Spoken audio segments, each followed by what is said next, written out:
আসসালামু আলাইকুম এভরিওয়ান। আশা করি আল্লাহর রহমতে সবাই খুব ভালো আছেন। আমরাও আল্লাহর রহমতে খুব ভালো আছি। আমি যেহেতু মুসলিম, আমার দিনটা শুরু হয় আল্লাহর ইবাদত দিয়ে। আমি ভোরবেলা উঠে নামাজটা পড়ে নিই। নামাজটা শেষ করে আমি সংসারের কাজে হাত দেই। আমার একটি ছুটির দিনের ব্যস্ততাটা আপনাদের সাথে শেয়ার করব আজ। নামাজ কালাম শেষ করে প্রথমে নাস্তা বানানোর প্রস্তুতি নিই। রুটি বানিয়ে ভেজে নিলাম, একটু চা করে নিলাম, সাথে দুটো ডিম পোস্ট করে নিলাম।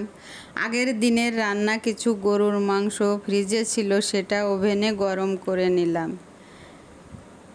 এরপর এগুলো দিয়ে নাস্তাটা সেরে নিলাম। নাস্তা খাওয়ার পরে যে প্লেট বাটিগুলো হয়েছিল সেগুলো এর ভিতরে এক ফাঁকে ধুয়ে নিলাম। তারপর কাজে লেগে পড়লাম। ডাইনিং টেবিলটা ভালোভাবে ধুয়ে মুছে আমি একটি রানার বিছিয়ে নিলাম।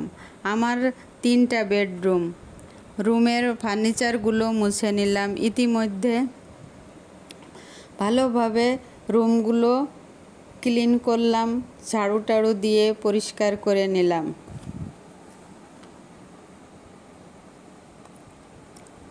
ইতিমধ্যে আপনাদের ভাইয়া বাজারে গিয়েছিল বাজার করতে।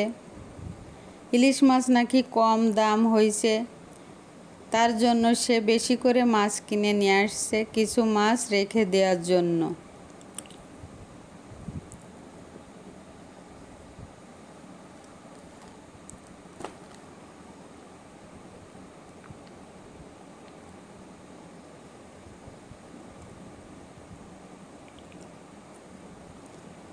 এখন আমি মাছগুলো ফ্রিজে ধুয়ে মুছে পরিষ্কার করে ভালো করে মুছে শুকিয়ে এগুলো আমি পলিথিনে পেঁচিয়ে ডিপ করে রেখে দেবো কিছুদিন, যাতে খাওয়া যায়, গন্ধ না লাগে। এজন্য আমি ভালো করে পরিষ্কার করে এগুলো ফ্রিজে রেখে দেবো।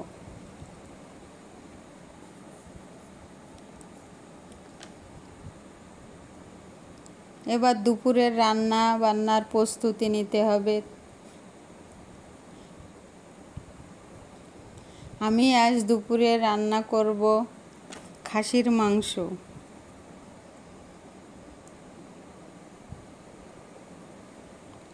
তাই মশলাগুলো পাটায় বেটে নিলাম। পাটায় বাটা মশলা দিয়ে আমি হাতে মেখে মাংসটা আজ রান্না করব। আমি যখনই মাংস রান্না করি তখন পাটায় বেটে মশলা তৈরি করে আমি রান্না করি। এভাবে রান্না করলে আমার কাছে মনে হয় স্বাদটা একটু বেশিই লাগে।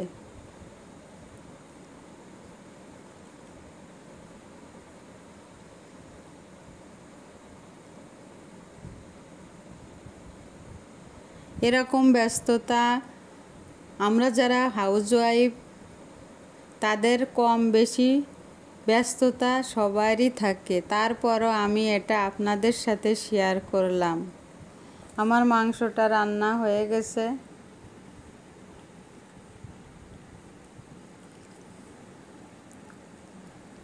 এর ফাঁকে আমি রান্নাঘরটা ধুয়ে মুছে ভালো করে পরিষ্কার করে নিচ্ছি। ফাঁকে ফাঁকে কাজগুলো সেরে নিলে কাজগুলো তাড়াতাড়ি শেষ হয়ে যায়। রান্নাঘরটা ক্লিন থাকলে খুবই ভালো লাগে দেখতে। এইভাবে আমি দুপুরের কাজটা সেরে নিলাম। সকাল থেকে দুপুর পর্যন্ত আমি এগুলো কাজ করে নিলাম। অফ ক্যামেরায় আরও কত কাজ করছি সেগুলো আপনাদের সঙ্গে শেয়ার করতে পারি নাই। যেগুলো শেয়ার করা সেগুলো করলাম। আমার ভিডিওটা যদি ভালো লেগে থাকে প্লিজ একটা লাইক দিয়েন। সবাই ভালো থাকবেন। আসসালামু আলাইকুম। আল্লাহ হাফেজ।